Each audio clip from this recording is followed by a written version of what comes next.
This man is a certified paramedic who didn't disclose his criminal past, then turned patients into victims.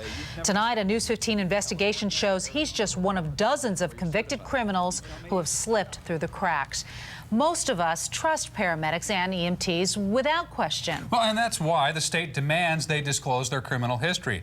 But in a 4-month investigation, the News 15 investigators found dozens who did not. And the Bureau that's supposed to regulate it can do little to stop it.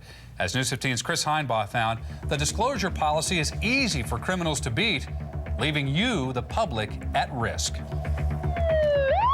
718, Channel 5, no person. Okay, I need you to hold still for me. Paramedics and emergency medical technicians. We trust them in our homes, with our families, our health, our lives. Answer 1, go ahead. Positions of respect few would think of questioning. You look up to them like you would a doctor or a minister or a priest. So when John Ryan's wife of 50 years was dying of cancer in 1987, I decided we better go to a hospice. he called Southwest Ambulance. One of the paramedics responding, James Charles Campbell. Someone Ryan had no reason to mistrust. After all, he was certified by the state. And I do certainly assume that they're been checked out. But his trust was misplaced. While inside Ryan's home, Campbell wandered into the kitchen and stole Ryan's credit card, and later ran up $2,461 in charges. Darn right. He had a good time. Ryan wasn't Campbell's only victim. Court records show Campbell stole 4 credit cards, 3 of them from patients.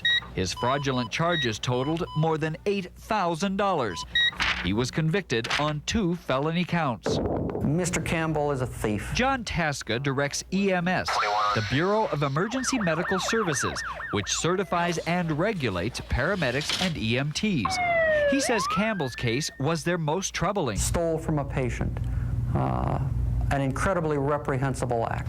But this wasn't Campbell's first run-in with the law. He was previously convicted of 2 felonies in 1980 for theft and burglary, and again in 1982 for another burglary. But EMS officials didn't know. Why? Because Campbell didn't tell them. Under the law, those who apply to be certified as paramedics or EMTs must disclose criminal history.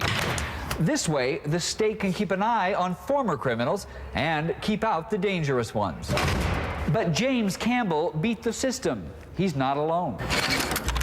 News 15 compared the state database of paramedics and EMTs to criminal court cases at Maricopa County Superior Court. We examined hundreds of those cases and discovered at least 60 EMTs and paramedics with misdemeanor and felony convictions never disclosed to the state. Some relatively minor, drug possession, DUI. Others more serious, arson, aggravated assault, armed robbery. There's the case of Hubert Sekayem-Toya.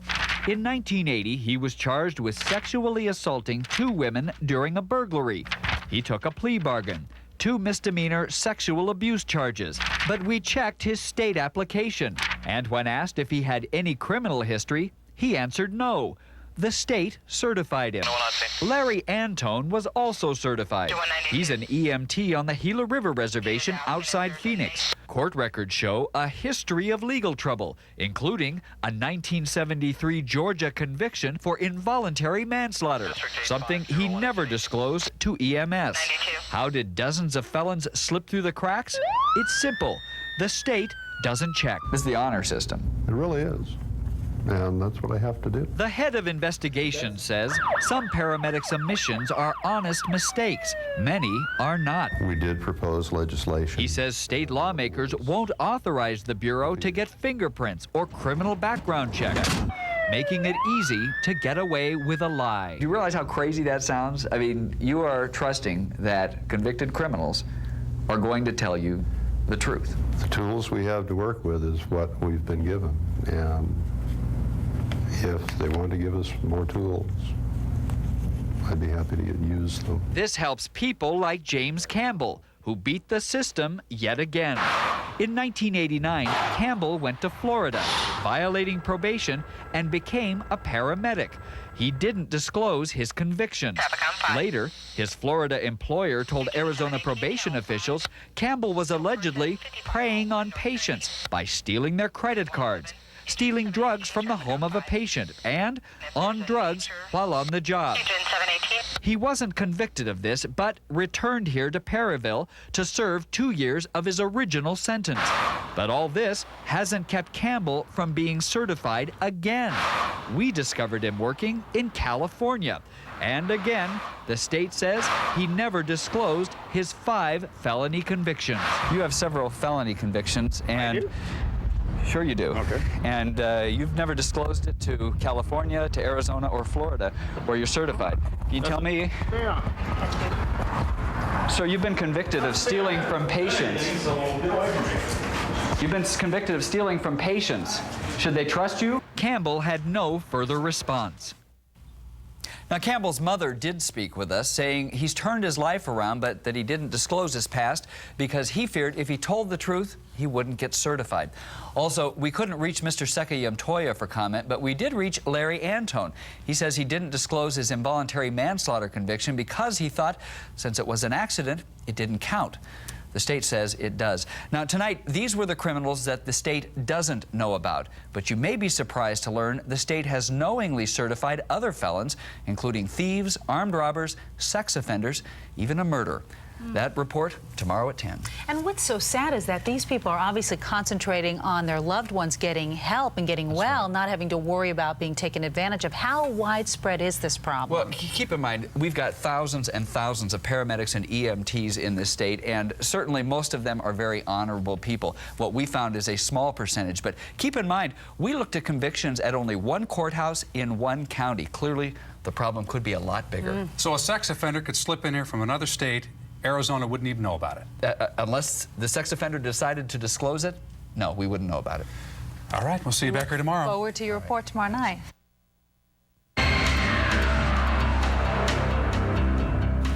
Last night, we told you how convicted criminals were being certified as paramedics and EMTs because they didn't disclose their convictions, and the state isn't checking. But tonight, in part 2 of a News 15 investigation, the felons the state does know about and still certified. As News 15's Chris Heinbaugh reports, some of these crimes are the most serious.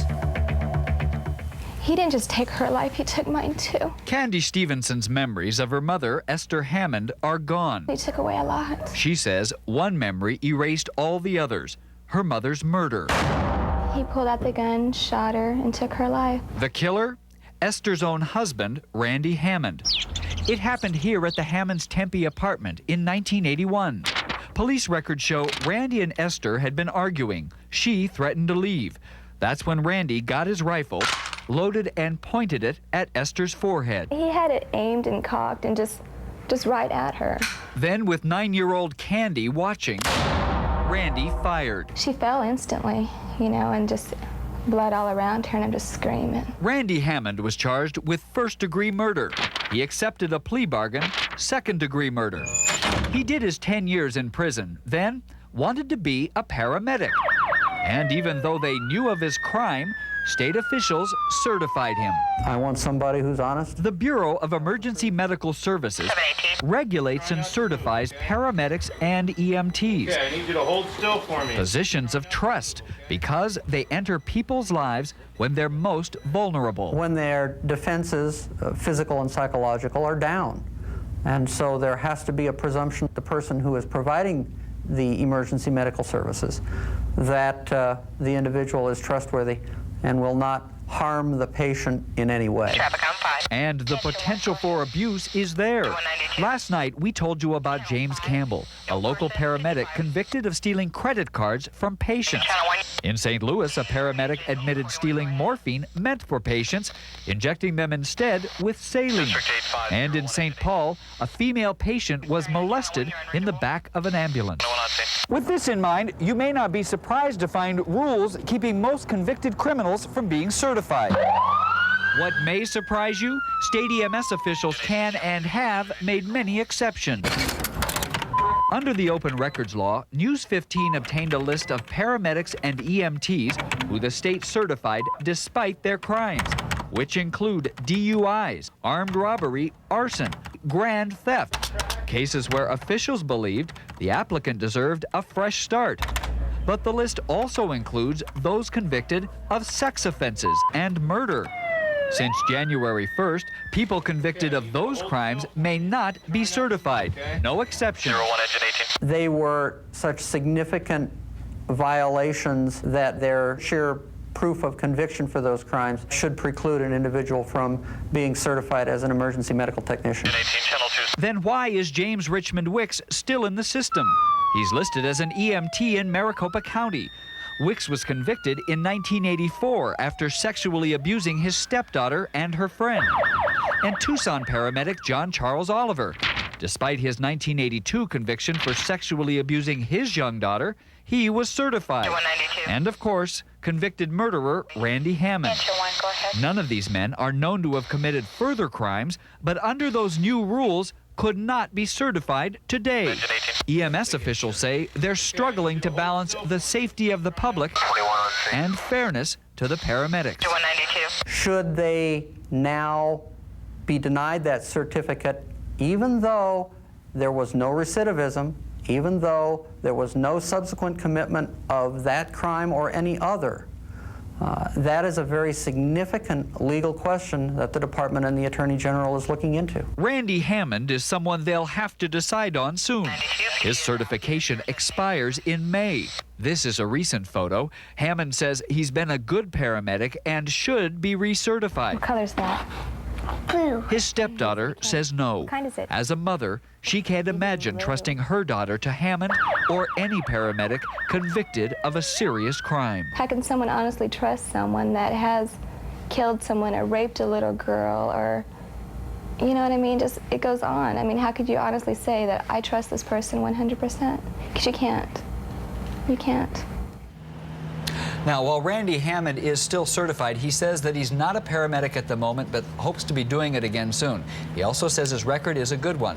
As for James Wicks and John Oliver, we were not able to reach them for comment. Now, after last night's story about the state not checking criminal backgrounds, well, apparently some of you felt that we were picking on paramedics. So again, we want to make it clear. Most paramedics and EMTs in Arizona have clean slates. In fact, there are some agencies, like the Phoenix Fire Department, for instance, they do state and federal criminal background checks. But some state lawmakers feel that the state ought to be doing it, and tomorrow we're going to hear what they want to do about it. Robin? All right, Chris, some revealing information that I don't think a lot of people knew about. Thank you very much.